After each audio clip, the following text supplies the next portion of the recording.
A Igreja Boas Novas em Guarabira convida você a se tornar um patrocinador deste canal e da obra missionária em Guarabira, com a sua melhor oferta, para que possamos fazer mais e melhor. Por ser um ministério independente, a sua participação é muito importante para a expansão do Evangelho do nosso Senhor Jesus Cristo. Se inscreva nesse canal, compartilhe os nossos vídeos, dê o seu like, ative o sininho para receber mais notificações, diga de onde está nos acompanhando, plante a sua semente de fé através da chave Pix e através do número da conta. Geralmente as pessoas que fazem isso, aparece o nome da pessoa. Nós pegamos o nome da pessoa e colocamos no caderno de oração. David Poichot, Os Incrédulos e o Espírito Santo. No Evangelho de João, capítulo 16, e o versículo 7 está escrito: Mas eu vos digo a verdade, convém-vos que eu vá, porque se eu não for, o Consolador não virá para vós outros. Se porém eu for, eu vô-lo enviarei. Quando ele vier, convencerá o mundo do pecado, da justiça e do juízo. Do pecado, porque não creem em mim. Da justiça, porque vou para o Pai, e não me vereis mais. Do juízo, porque o príncipe desse mundo já está julgado.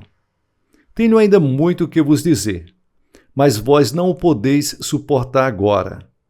Quando vier, porém, o Espírito da verdade, ele vos guiará a toda a verdade. Porque não falará por si mesmo, mas dirá tudo o que tiver ouvido e vos anunciará as coisas que hão de vir. Ele me glorificará, porque há de receber do que é meu e vô-lo-á de anunciar. A Bíblia descreve o estado espiritual dos incrédulos como mortos nos vossos delitos e pecados.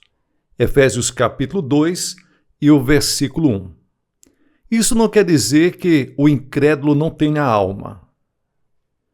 Entretanto, sua alma está tão longe do céu e da presença de Deus que tornou-se insensível ao reino do Criador.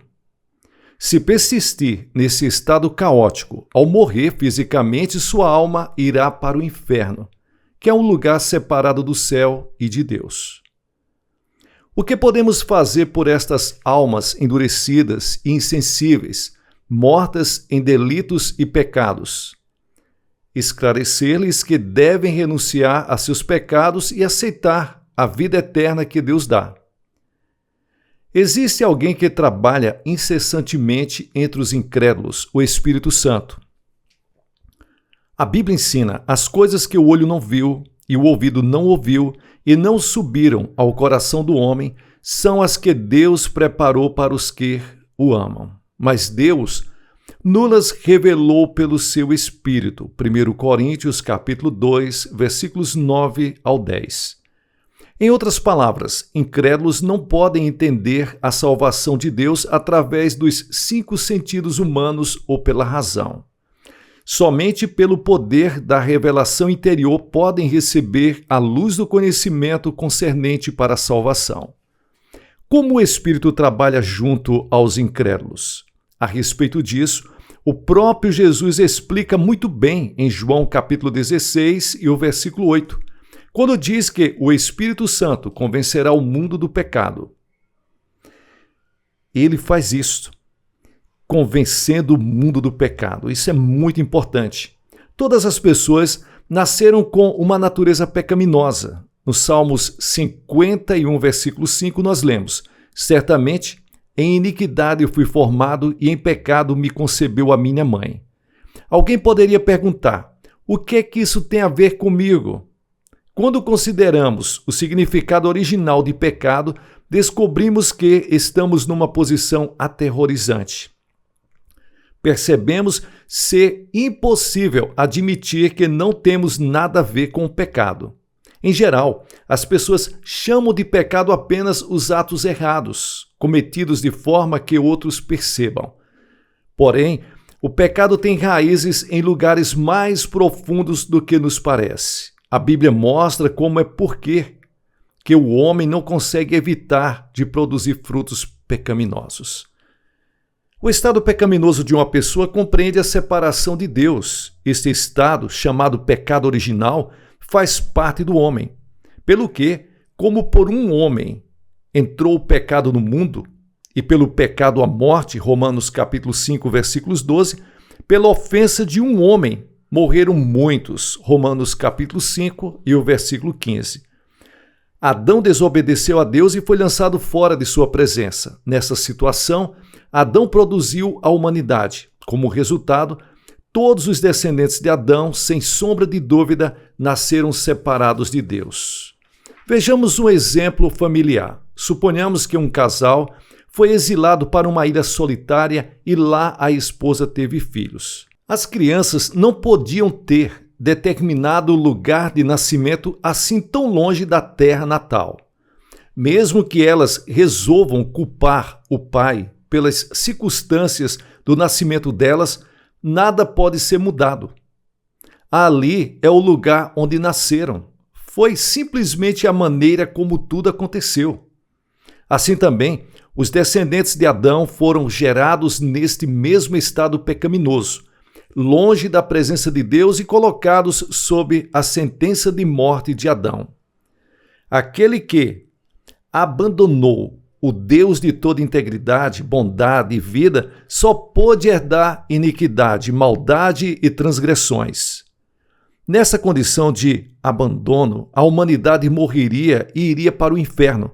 Mas aqui surgem o grande amor e a misericórdia de Deus. Deus nos libertou destas circunstâncias por meio de nosso Senhor Jesus Cristo. Nascido da Virgem Maria, Jesus veio a este mundo sem pecado original. Viveu uma vida sem pecado. Assim, tornou-se o substituto perfeito para os pecadores. Como pessoa justa, foi crucificado em lugar dos injustos e depois de 3 dias ressurgiu dentre os mortos.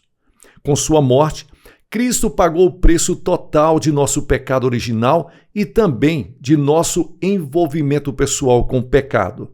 O que quer isso dizer? Todos que creem em Jesus Cristo recebem graciosamente a salvação e vida eterna. Não estão mais separados de Deus.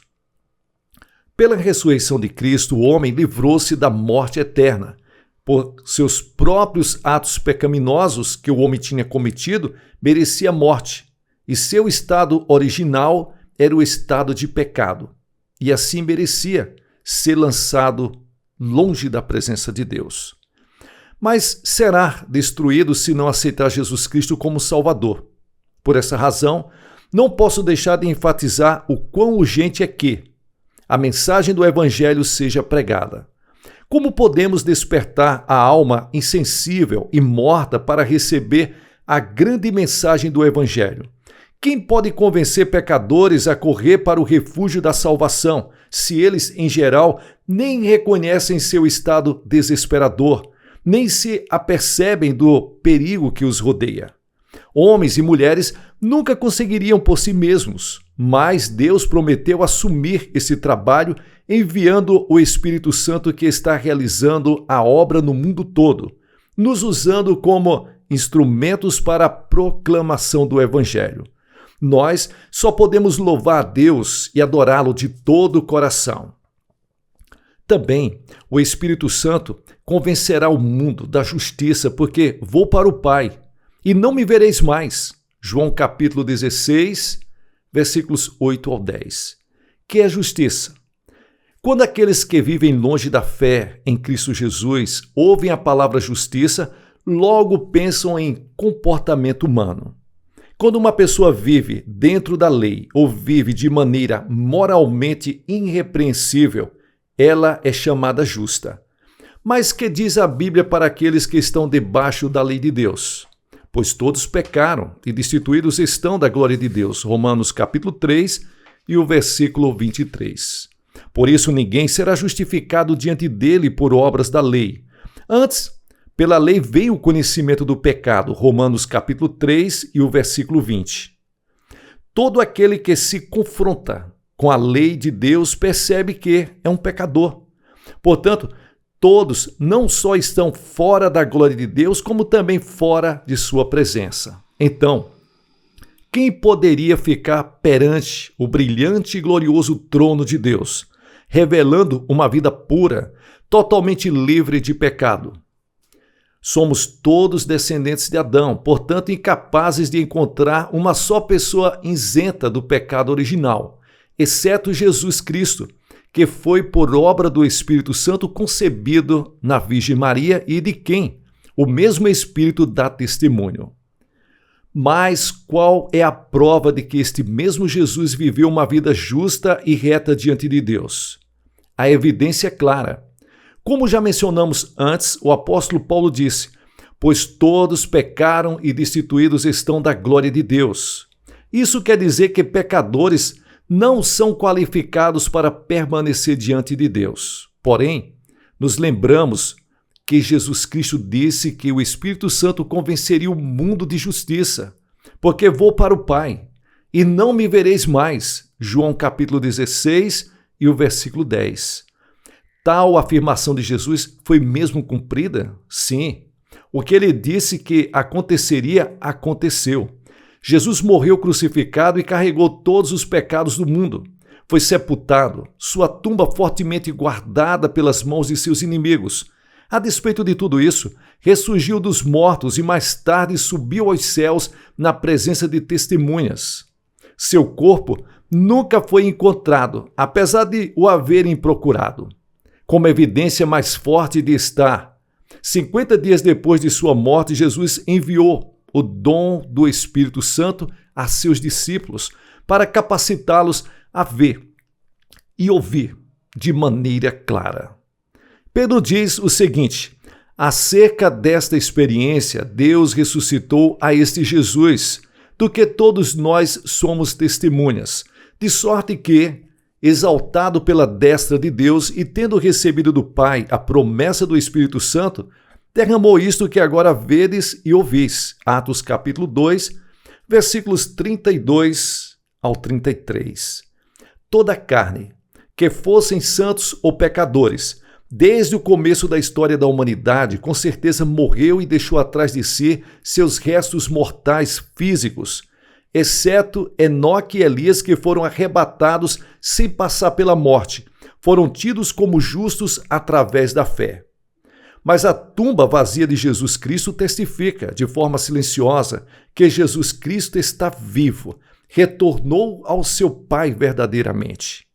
Que significa para nós a justiça de Jesus? Um pecador não pode nunca redimir outros pecadores, mas a morte de Jesus redime nossos pecados. Citemos de novo Romanos capítulo 3, versículos 24, que diz o seguinte: pois todos pecaram e destituídos estão da glória de Deus e são justificados gratuitamente pela sua graça, pela redenção que há em Cristo Jesus. Notemos também estas referências sobre o que foi cumprido pela morte e ressurreição de Jesus. Aquele que não conheceu o pecado, ele o fez pecado por nós, para que nele fôssemos feitos justiça de Deus. Segundo Coríntios capítulo 5 e o versículo 21. Ele, Jesus, foi entregue por nossos pecados e ressuscitou para a nossa justificação. Romanos capítulo 4 e o versículo 25. Jesus pagou por completo na cruz todas as dívidas da humanidade.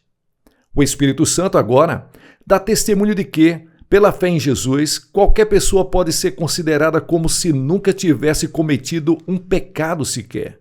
Isso quer dizer que podemos nos apresentar perante a glória de Deus de uma forma gloriosa, sem constrangimento e descansar no mérito de Jesus. Que graça maravilhosa e que bênção extraordinária é tudo isso, meus irmãos. O Espírito Santo ele trabalha sem cessar, convencendo o mundo da maravilha desta graça e verdade para que todos possam crer no Salvador Jesus Cristo e serem salvos da destruição eterna que seria consequência da separação de Deus. Hoje, não existe ninguém que possa ser justificado por seu próprio esforço diante de Deus, mas sim mediante a graça redentora de Cristo. É o dom abundante da justificação que nos garante a entrada no reino glorioso de Deus. E também, O Espírito Santo ele está trabalhando, convencendo o mundo do juízo. Jesus também disse que o Espírito Santo convencerá o mundo do juízo. Por quê? Já o príncipe desse mundo está julgado. João capítulo 16, versículos 8 ao 11. Que juízo é esse que a Bíblia fala? E quem é o príncipe deste mundo? Em Apocalipse capítulo 12, versículos 9 ao 11, nós lemos: E foi precipitado o grande dragão, a antiga serpente que se chama Diabo e Satanás, que engana a todo mundo. Ele foi precipitado na terra e os seus anjos foram lançados com ele. Então ouvi grande voz do céu que dizia: Agora é chegada a salvação e a força e o reino do nosso Deus e o poder do seu Cristo.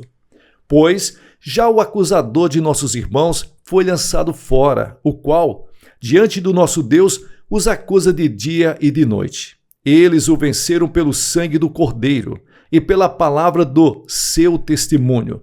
Não amaram as suas vidas até a morte. Como está escrito nesta passagem, o príncipe deste mundo é aquela antiga serpente chamada o Diabo e Satanás, que tentou Adão no Éden, que usurpou a autoridade de Adão sobre o mundo e, na realidade, enganou e seduziu o mundo todo. Em sua origem, quando Deus criou este mundo, deu a Adão e Eva autoridade para governá-lo. Em Gênesis capítulo 1, versículos 26, está escrito: Façamos o homem para a nossa imagem, conforme a nossa semelhança, domine ele sobre os peixes do mar, sobre as aves dos céus, sobre os animais domésticos, sobre toda a terra e sobre todos os répteis que se arrastam sobre a terra. Como rei e rainha, Adão e Eva foram criados para dirigir e governar o mundo. Então, quando foi a autoridade real usurpada e entregue ao diabo, você pergunta? Foi quando Adão e Eva desobedeceram à ordem de Deus, dando ouvido para as palavras que aquela velha serpente falava. Como resultado da rendição de sua vontade ao diabo e obediência a ele, o relacionamento de Adão com Deus foi quebrado. O homem não só se tornou servo do diabo, como também rendeu-lhes obediência e entregou-lhes o território que Deus lhes confiara. Desse dia em diante, o mundo inteiro jaz no maligno. 1 João capítulo 5 e o versículo 19. E desde então o diabo faz um esforço supremo para se opor a Deus e interferir em seu plano. Quando o diabo tentou Jesus no deserto, levou-o a um alto monte e descortinou-lhes todos os reinos do mundo. Satanás tentou seduzir Jesus dizendo: Disse-lhe o diabo: Dar-te-ei toda esta autoridade e a glória destes reinos, pois a mim me foi entregue e eu a dou a quem eu quiser.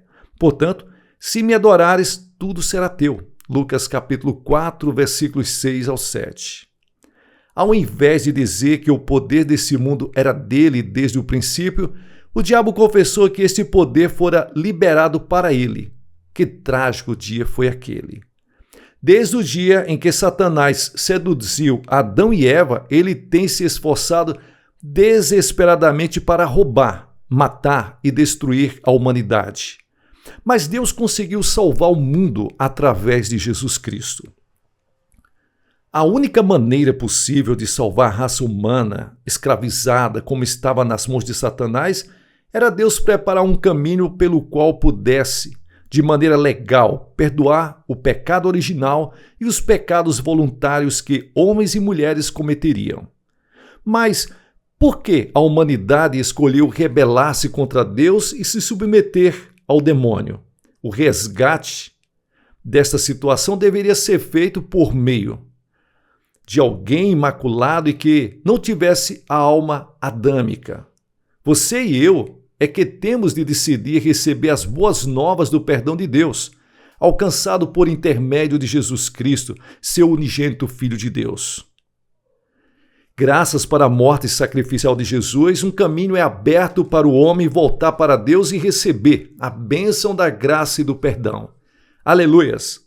Se uma pessoa vira as costas ao diabo e escolhe Deus, ela será salva pela transbordante graça de Jesus Cristo. Será restaurada como filha de Deus e receberá de volta a autoridade que perdera há muito tempo. Quando Jesus Cristo morreu por nós, os enganosos estratagemas do diabo foram revelados diante da cruz. O diabo foi derrotado e julgado.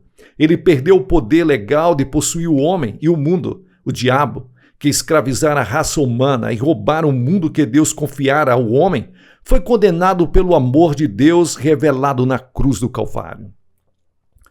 A cruz foi para o diabo uma completa derrota, destruição e ruína de seus planos, com um julgamento que teve como resultado sua condenação final e eterna. Mediante a morte sacrificial de Jesus Cristo, Deus abriu legalmente o caminho para o perdão e restauração de toda a humanidade. E o diabo está incapacitado de impedir aqueles que estão voltando para Deus, para a medida que ouvem a nova de salvação e a aceitam. O diabo pode apenas observar em impotente agonia. Então, por que Jesus disse que o Espírito Santo convenceria o mundo do juízo?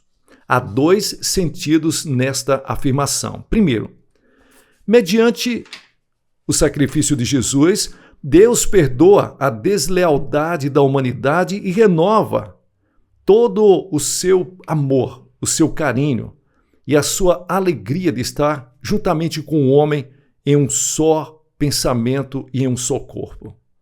E Deus reprova o diabo que escravizara homens e mulheres, tentando usurpar o mundo todo que Deus havia dado a eles. Segundo, isso é uma maneira de Deus mostrar para a humanidade a sua reprovação, pois, a despeito do caminho de salvação preparado por ele, o homem muitas vezes não anda nele, porém continua rejeitando o perdão oferecido de graça. Qualquer pessoa que persistir nesta rejeição, o diabo a privará de seu pleno potencial e terminará indo para o inferno junto com ele. Sempre que alguém ouve o Evangelho e é salvo das garras do diabo, Satanás sofre. Isso arruína seu reino.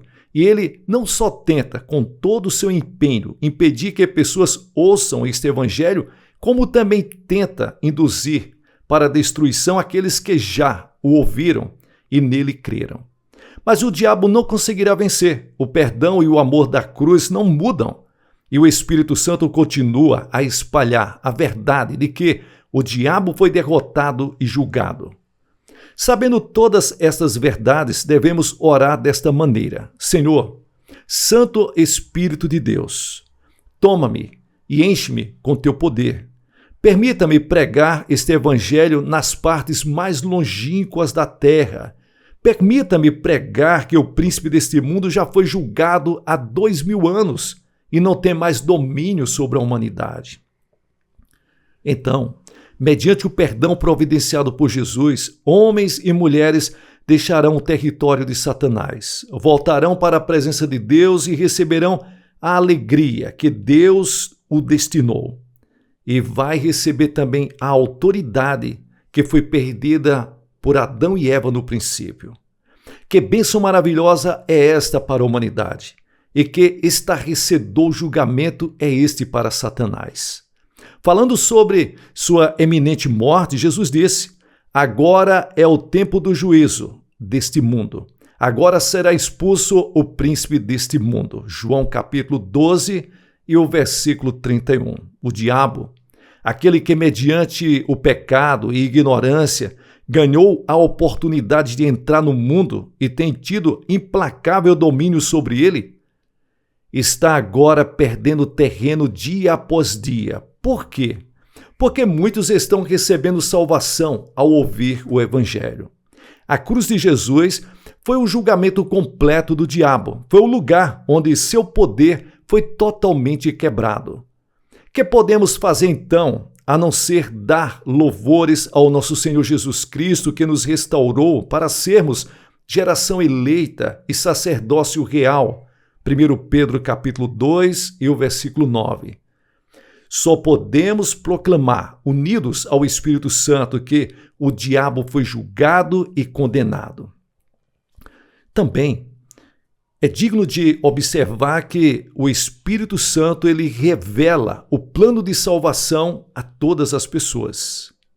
Incrédulos que têm sido convencidos do pecado, justiça e juízo, aqueles que estão sendo encaminhados em toda a verdade, devem deixar sua vida pecaminosa e confiar em Jesus Cristo pela fé. Porém, muitas vezes, seu raciocínio humano diz-lhes que andar em Cristo é muito difícil. Eles divisam um abismo que pensam ser intransponível. Pessoas que interpretam o Espírito apenas pela razão, caem nesse abismo e não conseguem passar pela ponte da fé. Como incrédulos poderão transpor este abismo e entrar na bênção maravilhosa que nós crentes gozamos quando meditamos na palavra e a pregamos? Lembremos-nos das palavras de nosso Senhor Jesus Cristo. Para os homens é impossível, mas não para Deus, porque para Deus tudo é possível. Marcos capítulo 10 e o versículo 27. Deus realizou este milagre, que para o homem era impossível, e ainda realiza milagres nos dias de hoje. A Bíblia testifica que a fé não pode ser possuída mediante o sentido humano. Ninguém pode dizer, Jesus é o Senhor, senão pelo Espírito Santo. 1 Coríntios capítulo 12 e o versículo 3. Como trabalha o Espírito Santo para levar incrédulos a aceitarem Jesus como seu Salvador pessoal? Devo admitir que isso só pode acontecer mediante um milagre. Novo nascimento representa verdadeiro milagre. Como foi milagre o nascimento de Jesus sem pai humano, nascido da Virgem Maria? Respondeu-lhes o anjo: descerá sobre ti o Espírito Santo e o poder do Altíssimo te cobrirá com a sua sombra. Por isso, o ente santo que de ti há de nascer será chamado Filho de Deus. Lucas capítulo 1, versículos 35. A encarnação de Jesus é puro milagre. O mesmo milagre é necessário para Jesus habitar no espírito de uma pessoa. Sem o poder sobrenatural do Espírito Santo, nunca poderíamos crer na obra de graça e redenção de Jesus, que é um desafio ao entendimento e para a razão. Quando alguém confessa Jesus Cristo como seu Salvador, pode ou não haver sinais imediatos de mudança exterior. Mas a transformação que ocorre no reino espiritual é por demais grandiosa. O Espírito Santo de Deus penetra no espírito da pessoa e move-se dentro dele de maneira misteriosa, ultrapassando a razão e a imaginação. O próprio Espírito Santo coloca a divina fé, a fé salvadora, no coração daquela pessoa. Embora a mente dessa pessoa ainda esteja cheia de dúvidas, o Espírito Santo a ajuda a crer com o coração. O poder de crer transborda e transpõe o abismo que existe entre a razão e a fé. Pelo poder do Espírito Santo, a pessoa salva e segura entra na bem-aventurança da fé. Começa então a estudar a Bíblia, a orar, ouvir sermões, sempre com o auxílio do Espírito Santo. O alicerce de sua fé se fortalece de tal modo que ela pode entrar no mundo cintilante da verdade. E este mundo agora pode ser explicado para a razão humana e ao intelecto. Isso é maravilhoso. Repetindo, a fé cristã não é adquirida mediante entendimento e sabedoria, mas mediante um milagre do Espírito Santo, quando o homem é tocado em seu coração depois de ouvir a palavra de Deus. Ele começa então a cultivar o conhecimento e o entendimento racional. Como Paulo disse, nenhum homem pode chamar Jesus de Senhor a não ser pelo Espírito Santo. De modo similar, a pregação do Evangelho torna-se impossível se não nos associarmos ao Espírito Santo. Hoje, muitas igrejas estão perdendo membros e muitos crentes são atormentados por dúvidas, porque o homem tenta pregar o Evangelho de forma calculada e com esforço próprio. Isto é impossível. Nós precisamos do Espírito Santo. Quando tentamos encaminhar incrédulos ao Senhor, devemos, acima de qualquer coisa, orar com fervor pela miraculosa ajuda do Espírito Santo, tornando-nos seus instrumentos e permitindo-nos que venhamos a ser usados de uma forma grandiosa e poderosa na pregação do Evangelho, cheio da plenitude do Espírito Santo e de unção. Só depois de tomadas essas atitudes é que poderemos ver, diante de nossos olhos, bênçãos inimagináveis. Poderemos então presenciar rebanhos de pessoas entrando no mundo abençoado da fé. Que Deus abençoe você. Que o Espírito Santo de Deus venha usar a sua vida de uma forma fenomenal, poderosa e grandiosa. E você que ainda não teve um encontro pessoal com Jesus Cristo, que o Espírito Santo encontre lugar na sua vida, encontre um coração aberto para uma mudança maravilhosa. Amém.